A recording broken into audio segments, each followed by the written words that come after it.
This is my cabbage. Now my cabbage, I planted it on 12-inch centers. And as you can see, in a 21-foot bed there, I've got 24 plants.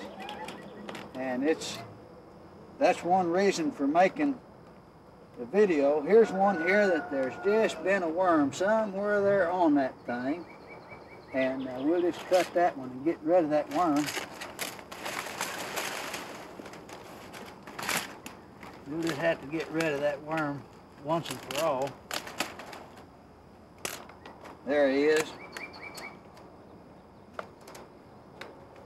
You're going to have a few worms once in a while that you're just not going to be able to get a handle on them. The only way to get rid of them if you're not using poison is just like that. It's the best way I know to get rid of them. But I've got 24 heads of cabbage like that on this 21-foot bed here. Well, for the next few weeks, we will be highlighting the winners from our 1992 Home Video Garden Contest. And the video that you just saw was our first place winner from Category 1, which was edible gardening, which would include vegetables and herbs. And that winner is Mr. James Hardin of Newalla. And James, welcome to Oklahoma Gardening. Nice to be here. Thanks, James. Now, James, if you're a regular viewer of Oklahoma Gardening, James may look familiar to you, and that's because about a year ago, we were here visiting with James. We'd heard about some of his gardening practices through Organic Gardening magazine and decided to come out and visit with him. And then as luck would have it, he entered the contest and won first place. So James, we want to kind of see what's going on in your garden this time of year. Now, one thing that the judges commented on your entry was how early your video was sent in and how good your vegetables looked, especially early in the season when many of you remember all the rain we were getting. And James, the key to that, you tell me, is your raised beds. How do you construct your raised beds? Tell us a little bit about that. Well, I use just old lumber. It's usually 2x12s I find work the best. Because it gets them up where it'll drain good. How tall are the raised beds here? They're just a full 2x12. 2x12, okay. 2x12. Do you double up on any of them, or are all of them the same then? Most of them are 2x12 or less. Okay. This one here where the cantaloupes is, this is just some old 2x6s that I used here, but it's not really tall enough because you can't get enough soil in it. Okay. Now, when you taped your video entry, there was actually water standing in the rows between the beds, right? Right. Well, another thing the judges commented on were when you pulled up those handful of carrots. Tell us what variety they were and kind of how you grew the carrots and when you planted them. Well, those were an A+ that I bought from Parks Seed Company. That was the variety that those were that I pulled up like that. But I make my the rows running crossways of the bed. See, the bed's only 3 foot, so I can reach across from either side. And I plant those rows like 4 inches apart. And I plant them so thick that nothing else can grow but the carrots. And what time of year did you plant them? I planted those the first week of February. Is when I planted them. So pretty early then. Before I planted potatoes. Okay. Yes. Well, they were really picture perfect. I don't think people realize that you can actually grow carrots like that in Oklahoma, but that tells us a lot about your soil.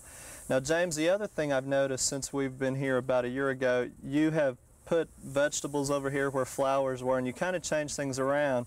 You call that rotation. What does that do to your garden? Well, it helps control the insects, and you know, you're going to have bugs, you're going to have insects and that kind of stuff, and it's the only way you can control them. So you're kind of confusing them by planting in different places from year to year. Yeah, just like this weed right here in front of us. If you'll notice, that weed there has got holes in it.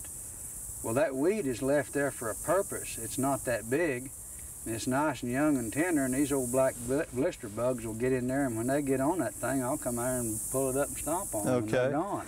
Now, you actually pull the weeds up and do a little bit of composting between rows. Tell us about your process there, how you work it in later on, and also about the feed sacks. What's your process with that? Well, the feed sacks, I've had so much trouble with water this year. You pull something and throw it down, and it'll just retake root and start growing again. So I lay these feed sacks down and throw the grass and stuff on top of that, and then they'll go ahead and die. So you just compost them right there in the center. Once it's composted and you're preparing your soil for next planting, what are you doing? Well, I'm just, all I do is just throw it over in the bed then, and there it is. Mix it right in there with them. About this time of year, I'll mix it up and well, now another thing that you're known for is getting early tomatoes and early corn and just early vegetables in period. And one thing that you showed us that you really believe in is putting the cold frame up. How do you construct those, James? Well, the cold frame is just 6 by 6 cages like I've got here stacked behind me. And these are just my tomato cages, 6 by 6 reinforcement wire. And I can staple it down to the top of the bed here and cover it up. Okay, and then just put either plastic over it or some kind of material to make a little mini greenhouse, basically. Well, now, tell me about your cantaloupes here. That's some of the vegetables that are coming off this time of year. What do you have? Well, this is a new one that I've tried. I have never tried this one before. This is an Iroquois. Okay. Smells good. Boy, it's picture perfect too, isn't it? Ready to go. It smells good. It's a good one. Now, it's a little bit later than when you normally get cantaloupes. Why is that, do you think? Well, the weather had a lot to do with it, but I did plant them late because we had so much water. But ordinarily, these are gone by the middle of July. Right. Now, James, you also gave us some good advice for people that were gardening for the first time. Tell me what you said about that. If this is your first year to garden in the state of Oklahoma, don't use it as no judge, because this has really been a bad year. If it was my first year to garden, wouldn't even try it no more. Right, but you're encouraging people to try again, and that this hadn't been a typical This is not a typical year. Well, James, you have sure given us a lot of good ideas, and let me present you here with the plaque as first place winner in Category 1, and this is on behalf of the sponsor for this category, which is Smith Farm and Garden out of Oklahoma City and Tulsa. So I'll present that to you. Congratulations, and you'll also be getting a $500 shopping spree. So, James, thanks again. Thank you. And next week we'll be highlighting our winners in Category 2, and again, you want to stay tuned because there's a lot of exciting ideas from those participants. But now let's look at our winners in second and third place here in Edible Garden Category 1. Cucumbers. You can see one right here that's hanging down, and this has been harvested about 3 times already. We have a lot of cucumbers in there. Here's another one that's coming out, and this is on cow panels. We took cow panels and cut them half in 2 and made a V shape and planted cucumbers on both sides, and then we also trained them to go up on this wire. So they're growing up, and they'll eventually go clear to the top, and the cucumbers will hang straight down, and that's the idea of the growing the cucumbers out of the way, is to have straight cucumbers. This bean garden was planted on Mother's Day. We dug the whole week before Mother's Day. We put about 20 trash can fulls of compost in the soil, and we were planting up till about 10 o'clock on Mother's Day, and right before that big thunderstorm hit. Luckily, we got them in the ground before all that rain, and we think it really helped a lot.